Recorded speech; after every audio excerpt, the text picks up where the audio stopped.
ये फलानी जाति का, ये फलानी वर्ग का, ये फलाना है, ढींगना है, फलानी जाति फलाना वर्ग ढींगना में वो बैठा तेरा वही का वही है सच्चिदानंद स्वरूप। जैसे पेड़ पौधे, नदी, तालाब, पहाड़ों को, प्राकृतिक सौंदर्य को देखकर निशंक भाव से आनंदित होते, ऐसे ही सारी दुनिया में तेरे पिया रूपी प्राकृतिक सौंदर्य को देख। तेरे पिया प्राकृतिक सौंदर्य में तेरे पिया को देख और कुरूप में भी तेरे पिया को देख। अशुभ मत देख, अशुभ की गहराई में शुभ छुपा है, शुभ की गहराई में शुभ छुपा है। ऊपर सागर में झाग बुलबुले फैन दिखता है, लड़ते झगड़ते मरते मिटते, लेकिन गहराई में शांत जल है। ऐसे सब की गहराई में शांत परब्रह्म परमात्मा है। जिसने खोजा उसने पाया, और जो डूबने से डरे वो किनारे बैठे रहे, संसार के थपेड़े खाते रहे। इसलिए अपने आत्मा उदधि में गहरे में जाना चाहिए, उस आत्मदेव के विषय में सुने, उस परमेश्वर के विषय में विचारे, उस परमेश्वर के स्वभाव को जानकर अपना मन उसमें विश्रांति दिला दे, काम बन जाए। मन रूपी मित्र ऐसा है कि उसको परमात्मा में लगा दे तो महान मित्र, और संसार के चिंतन में लगाते तो महान शत्रु का काम करता है। मन ही नरक ले जाता है, मन ही स्वर्ग में ले जाता है, मन ही माई बनाता है, मन ही भाई बनाता है, मन ही जातिवाद में ले आता है, मन ही कामी बना देता है, क्रोधी बना देता है, मोही बना देता है, अहंकारी बना देता है, लालची बना देता है, न जाने क्या क्या बना देता है मन। तो मन के साथ जुड़कर अगर जिया तो गया, और परमात्मा का ज्ञान सुनकर परमात्मा में टिकने का प्रयत्न करवाया मन को, तो परमात्मा से जोड़ देगा। जगत का चिंतन करके जगत के पीछे लगाया मन को, तो जगत में भटका देगा। अब मन को लगाना तेरा पुरुषार्थ है, मन को उचित जगह लगाना तेरा पुरुषार्थ है। पुरुष से अर्थ इति पुरुषार्थ, पुरुष वो परमात्मा है, परमात्मा के अर्थ मन लगा तो पुरुषार्थ हुआ। आजकल तो प्रकृति के चीजों में भी लगता है कि अरे इसने तो बड़ा पुरुषार्थ कर दिया, 2 होटलें बना ली, क्या जख मार ली इसने बड़ा पुरुषार्थ किया, इतनी डिग्रियां हासिल कर ली, लेकिन फिर क्या बहादुरी हो गई। इसने बड़ा पुरुषार्थ किया, 2 मील का मालिक बन गया। ये कोई बड़ी बहादुरी नहीं है।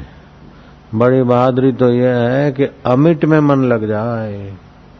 2 मील का मालिक बन गया तो क्या है, बड़ा ढेर करके मरेगा और क्या करेगा, ज्यादा टेंशन लेके मरेगा और क्या करेगा। तो जो धनाढ्य है, जिनके पास साधन सामग्री है, वो सुविधाओं का सदुपयोग करके बहुजन हिताय बहुजन सुखाय लगाकर अपने परमात्मा सुख को जल्दी पा सकते हैं। जिनके पास अभाव है, कमी है, साधन सामग्री नहीं है, वे साधन सामग्री की इच्छा छोड़कर तुरंत परमात्मा शांति के रास्ते जा सकते हैं। जिनके पास गरीबी है, साधन सामग्री नहीं है, वो साधन सामग्री की वासना हटा दे, बस काम बन जाएगा। और जिनके पास साधन सामग्री है, वो साधन सामग्री ईश्वर की प्रसन्नता के लिए उसका सदुपयोग करे, दोनों को फायदा होगा। होता क्या है कि जिनके पास साधन सामग्री होती है वो चाहिए और चाहिए और चाहिए और चाहिए, और जिनके पास नहीं है वो होने वालों को देखकर अपनी वासनाओं बढ़ाते रहते। धनी भी दुखी, निर्धन भी दुखी, पठित भी दुखी, अनपढ़ भी दुखी, माई भी दुखी, भाई भी दुखी, बल्लक भी दुखी, जुआन भी दुखी, कोई किसी में कोई किसी में। मानो दुख बनाने की फैक्ट्री बना लिया मन को। जो मन ब्रह्म स्वरूप में टिका सकता, उसी मन को ठीक संग नहीं मिला, ठीक चाल नहीं मिली, तो वही मन कहीं का नहीं रखता है। हिमालय की तलेटी में पर्वत के निकट दीर्घ तपस्वी तप करते थे। उनकी आज्ञाकारी पत्नी और 2 बेटे थे।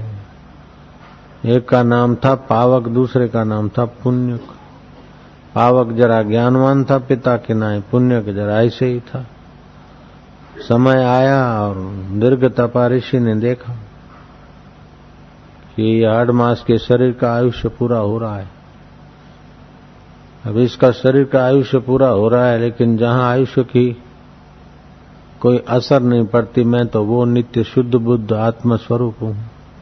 वो तो अपनी धारणा शक्ति थी, ध्यान था, अनुभव था।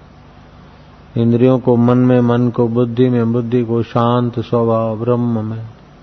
एको ब्रह्म द्वितीयो नास्ति, एक ही वो ब्रह्म परमात्मा है, दूसरा कोई सत्य सार नहीं। उस एक ब्रह्म परमात्मा में शांत हो गए। जैसे सांप केचुली छोड़ देता है, सांप को भी ऋषि पद्धति देते, ऋषि 5 ऋषि जैसा साफ सुथरा रहता है। सांप को कभी गंदा नहीं देखा होगा, केचुली छोड़ देता, फिर उसकी फिक्र नहीं करता। ऐसे दीर्घ तपा ऋषि ने अपने देह अध्यास को, अपने शरीर को मैं मानने की गलती छोड़ दी और निश्चिंत नारायण स्वभाव में स्थित हो गए। कुछ दिनों के बाद पत्नी ने भी अपने पति के धर्म का अनुसरण करा और पति लोक को प्राप्त हुई। जहां पति की चितना ठहरी थी वहीं वो ठहरी। तो छोटा लड़का हाय पिता हे माँ करके रोने लगा। बड़ा परेशान हुआ, दुखी हो गया। लेकिन पावक ने कहा कि तू किसके लिए रोता है? अगर पिता के लिए रोता है, माता के लिए रोता है, तो अगले जन्म में तेरी माताएं तो बहुत हो गई। हिरणी तेरी माता थी, हिरण तेरा पिता था, उनके लिए रो ले। कुशारू देश में तू अमुक था, बंग देश में तू ऐसा बना, कहीं तू मेढक बना, कहीं तू हाथी बना, किसी देश में तू घोड़ा बना। एक बार तू गाय का बछड़ा बना था और 10 महीने जिया और मर गया। मेरे और तेरे भी कई बार संबंध हुए, लेकिन तू तेरे मन के पीछे पीछे चल के अभी तक ये स्थिति में। और मैंने धीरे धीरे अपने मन को पिता के अनुरूप चलाया, अपने आत्म स्वरूप में, इसलिए मैंने तेरे कई जन्मों को देख लिया।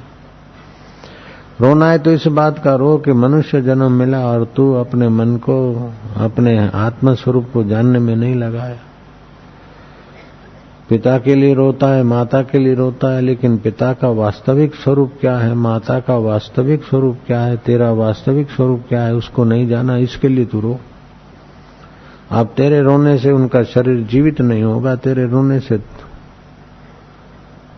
तेरा चित्त मोह माया में फंसेगा। तू भाई विचार कर, विवेक का आश्रय ले। और बिन सत्संग विवेक न हो गई। सत्संग के बिना विवेक नहीं होता कि सत्य क्या है, मिथ्या क्या है, मैं क्या हूं, मेरा क्या है। बोले चलो बेटी की शादी हो जाए, सिंह के कंधे पे बैठे हम निश्चिंत हो जाए। अब बेटी शादी हो जाएगी, सिंह के कंधे पे बैठेगी, माँ बाप निश्चिंत हो जाए। ये सब बेवकूफी की कल्पना है। सिंह के कंधे पे या सिंह के साथ, तो सिंहों का सिंह तो परमात्मा है। बेटी को परमात्मा का ज्ञान हो जाए, परमात्मा में प्रीति हो जाए तो तू निश्चिंत होगा। नहीं तो किसी की बहू बनेगी, किसी की देरानी बनेगी, किसी की जेठानी बनेगी, किसी की कुछ बनेगी, किसी की माँ बनेगी, किसी की मौसी बनेगी, किसी की भाभी बनेगी। अब परेशानियां तो उसके जीवन में आएगी। बेटी की शादी हो जाए, सिंह कुले चढ़े, सिंह के कंधे पे बैठे, हम लोग निश्चिंत हो जाए।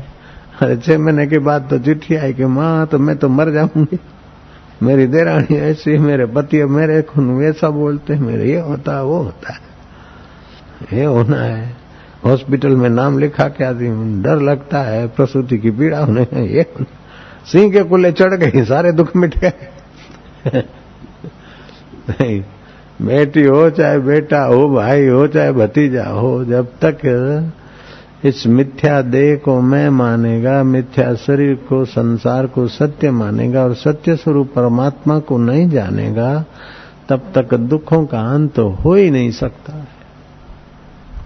चाहे कुछ भी कर ले, कितना भी अमीर बन जा, कितना भी पहलवान बन जा, कितना भी ईमानदार बन जा, कितना भी बेईमान बन जा, लेकिन ईमानदार होगा तो परमात्मा में रुचि होगी, बेईमान होगा तो परमात्मा में रुचि नहीं होगी, नश्वर में रुचि होगी। ईमानदार बनना तो अच्छा है, लेकिन ईमानदार होकर ही मरना नहीं है। ईमानदारी जहां से प्रसन्नता पाती, उस परमेश्वर को पाकर ईमानदारी और बेईमानी, जीवन और मृत्यु, सुख और दुख, सब स्वप्न तुल्य भासे ऐसे सत्य स्वरूप में जगना है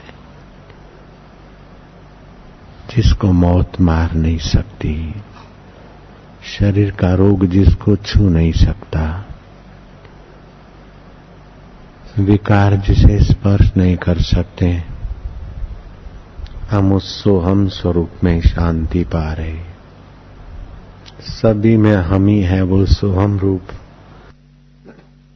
सब तुम्हारे तुम सभी के फासले मन से हटा दो। सो हम जिनका विवेक तीव्र हो गया, स्वरूप में स्थिति है, देह में स्थिति नहीं है, परिस्थितियों में स्थिति नहीं है, स्वरूप में स्थिति है।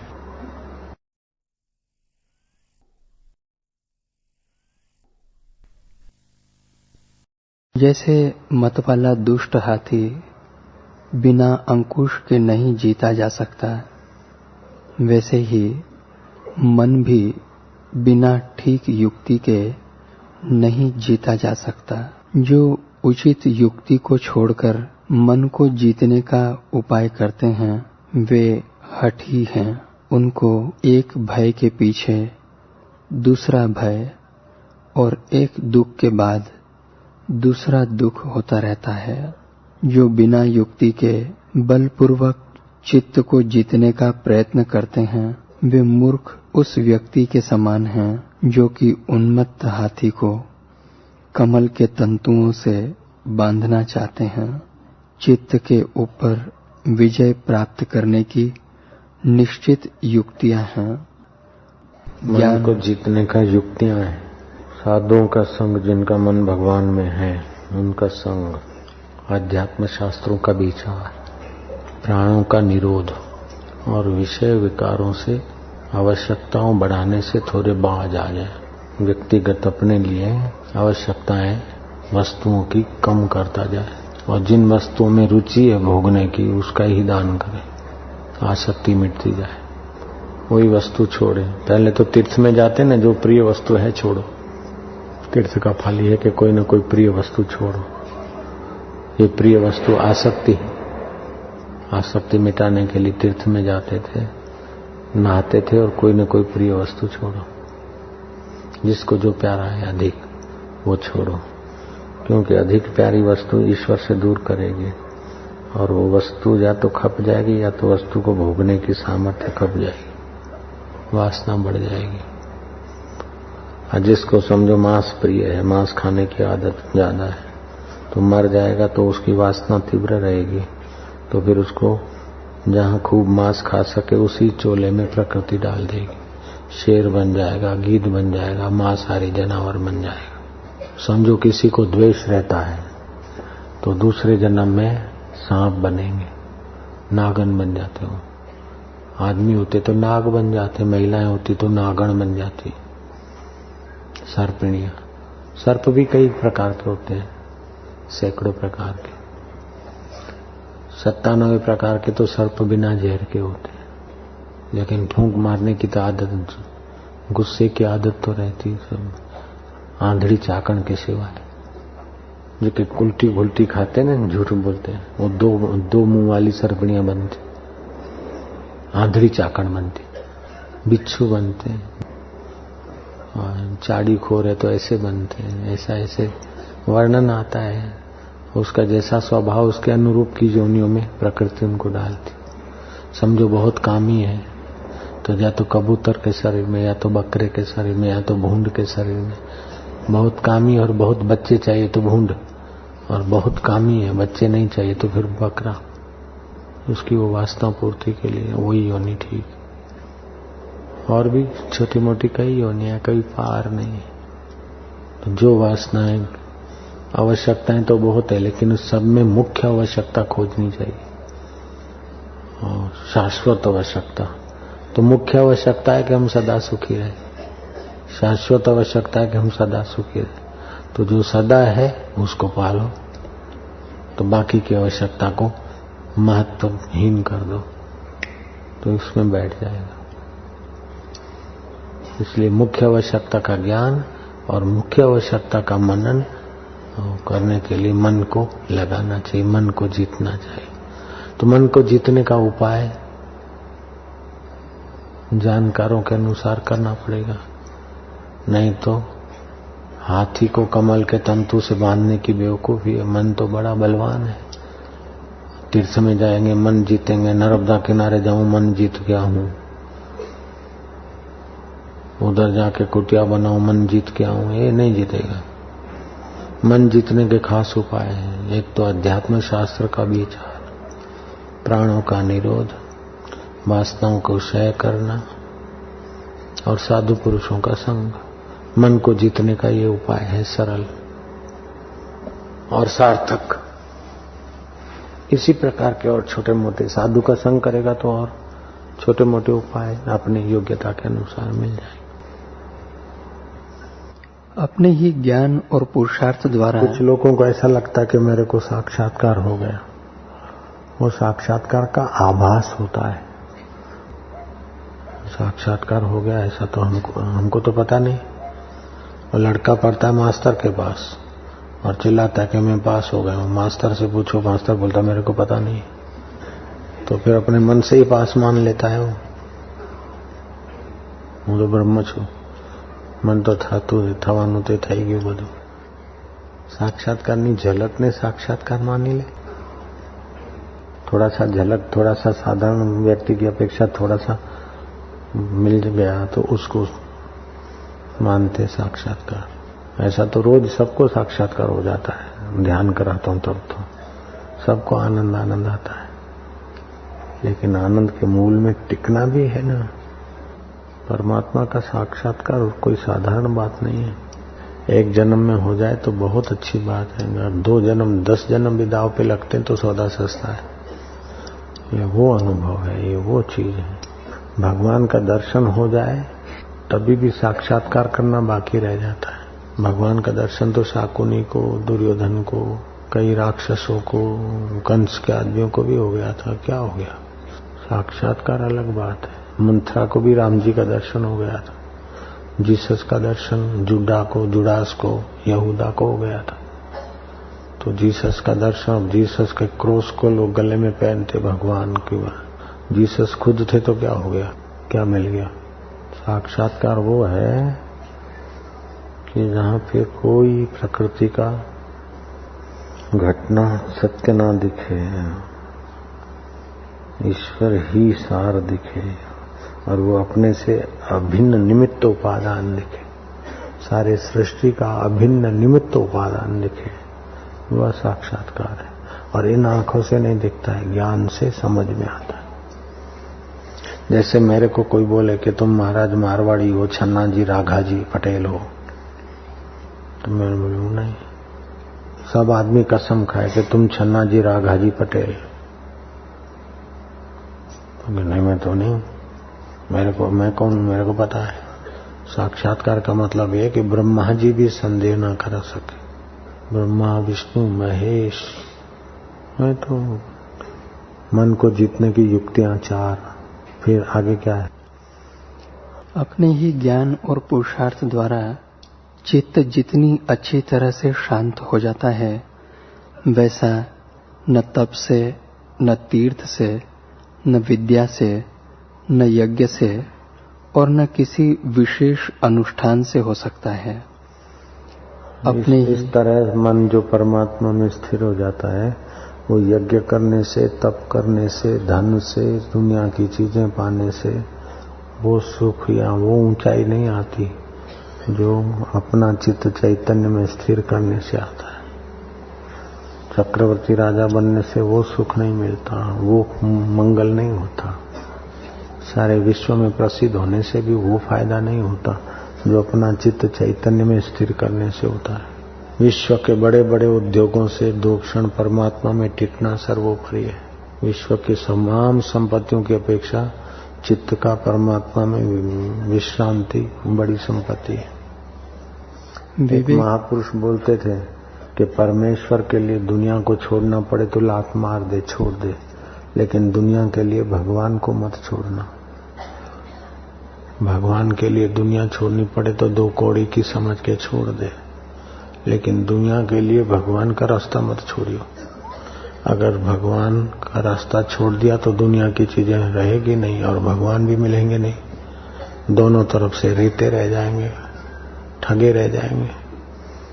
दुनिया के कारण दुनिया के स्वामी को छोड़ दिया तो दुनिया की चीजें तो रुकेगी नहीं, रहेगी नहीं, ठन ठन पाल हो जाएगा। और भगवान के लिए दुनिया छोड़ दी तो छोड़ गई, क्योंकि वो तो वैसे भी छूटने वाली है। तो भगवान को पाने के लिए दुनिया छोड़ दी तो छोड़ दी, वैसे भी कौन लेगा दुनिया को। तो भगवान भी मिलेगा और दुनिया भी पीछे पीछे चलेगी। भगवान भी मिल गए और दुनिया भी पीछे पीछे। और वहां तो भगवान भी नहीं मिले और दुनिया में भी कोई पूछे नहीं। अब पूछे तो अहंकार, ना पूछे तो विशाल। और भगवान मिल गए तो पूछे वाहवाही करे तो भी कुछ नहीं, निंदा करे तो भी कुछ नहीं। भगवान में तृप्त है। भगवान मળી જાય તો પછી ना મળે तो ही कशो वांधो नहीं मिले तो दुर्भाग्य दुर्भाग्य है। अपने ही ज्ञान रूपी पुरुषार्थ से इच्छित वस्तुओं के त्याग से चित्त रूपी वेताल पर विजय प्राप्त होती है। विवेक द्वारा इस बात का निश्चय कर लेने पर कि मन आत्मा का ही अंश है और दृढ़ अभ्यास के द्वारा मन आत्मा के साथ एकता का अनुभव करता है। इच्छित वस्तु का त्याग करके जो विकार रहित स्थित हो जाता है वह मन को इस प्रकार जीत लेता है जैसे हाथी को अंकुश। मन की वासना नाम वाली चंचलता जो अविद्या है उसको विचार द्वारा नष्ट कर देना चाहिए। जो जो दूसरी वस्तुओं के प्रति वासना मन में उठे उसको त्यागने से अविद्या क्षीण हो जाती है। मन के जीतने की एक युक्ति यह है कि सब विषयों के प्रति अनास्था उत्पन्न की जाए। पूरे वृक्ष का बीज जलाया जा सकता है। हाँ, तो एकांत में बैठे मैं कौन हूँ विचार करे। ये शरीर है, ये मन है, ये विचार है, आखिर मैं कौन हूँ। तो मैं कौन हूँ रूपी की आग तमाम कंठ के विचारों को, वृक्षों को जलाकर खत्म हो जाती। फिर वो भी आग सब कांटों को जलाकर खुद भी शांत हो जाती। फिर मैं कौन हूँ का विचार भी शांत हो जाएगा। जिसमें मैं कौन हूँ का विचार शांत हो जाए वही परमात्मा शांति है।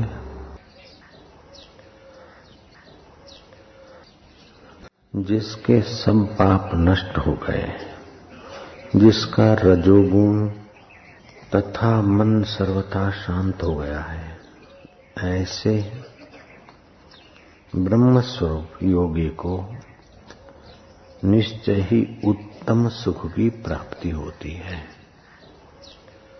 उत्तम सुख आत्मा का है और सुख संसार का है। संसारी सुख सरकाने वाला है, दुखों से आच्छादित है और भोक्ता को जड़ता पराधीनता में आबद्ध करने वाला। और उत्तम सुख भोक्ता को ब्रह्म स्वरूप कर देने वाला है। इच्छा की पूर्ति से जो सुख होता है वो संसारी सुख है और इच्छा वासना की निवृत्ति से जो सुख होता है वो उत्तम सुख है।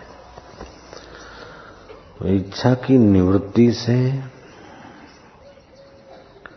उत्तम सुख की प्राप्ति होती है। इच्छा की पूर्ति से अधम सुख की प्राप्ति होती है, वो अधमता ले आता है।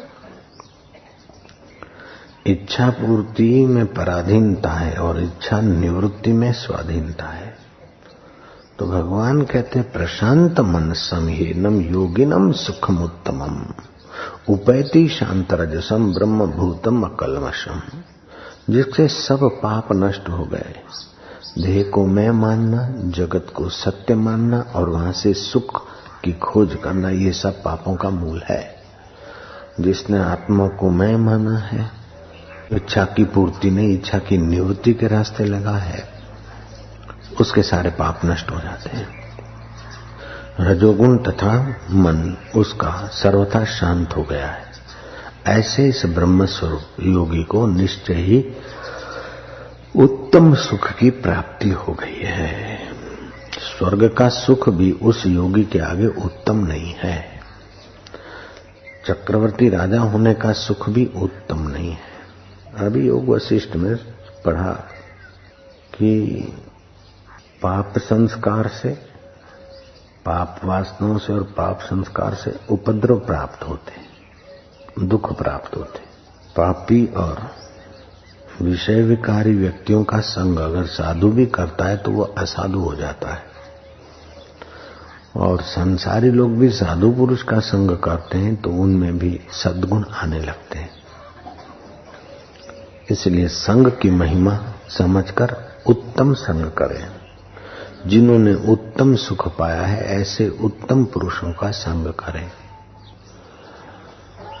अधम वासनाओं को पूरा कर करके जो अधम योनियों में गए ऐसे व्यक्तियों के जीवन से सीख ले ले, और उत्तम सुख को पाने के लिए जिन्होंने उत्तम चेष्टा की और उत्तम सुख को पाकर उत्तम गति को प्राप्त किए ऐसे साधु पुरुषों का संग करें। साधु भी अगर नीच वृत्तियों में फंसे व्यक्तियों के संग में आते हैं तो साधु भी असाधु हो जाता है, और असाधु भी उत्तम पुरुषों के संग में आता है तो धीरे धीरे वो साधुत्व को पा लेता है। जिसने परम कार्य साधा उसको साधु कहते हैं। साध्यन्ते परम कार्यमिति साधु। तो संकल्प निवृत्ति, शांति, उसमें पराधीनता नहीं है, और संकल्प की पूर्ति करने में अशांति भी और पराधीनता भी है। सुख की अपेक्षा शांति बहुत सुखदायी है। सुख तो थोड़ी देर मिलेगा फिर भोक्ता को क्षीण कर देगा, लेकिन शांति भोक्ता को भगवत सुख से संपन्न कर देगी। तो सुख की अपेक्षा शांति ज्यादा हितकारी है और गहरी सुखकारी है। लेकिन शांति में भी रमण ना करे तो स्वाधीन स्व के अनुभव में जग जाएगा। विवेकानंद बोलते थे कि तुम जो मुझे देखते हो वो मैं नहीं हूं, जो तुम मुझे देख रहे हो वो मैं नहीं हूं, जो तुम मुझे मानते हो वो भी मैं नहीं हूं। तो तुम मानोगे भावना से कि सन्यासी हैं, अच्छे हैं, बड़े हैं, वक्ता हैं, फलाना है, और जो देखते हो तो इतने मोटे ताजे ऐसे वैसे हैं। तो तुम जो मुझे देखते हो वो भी मैं नहीं हूं, और जैसा तुम मुझे मानते हो वो भी मैं नहीं हूं।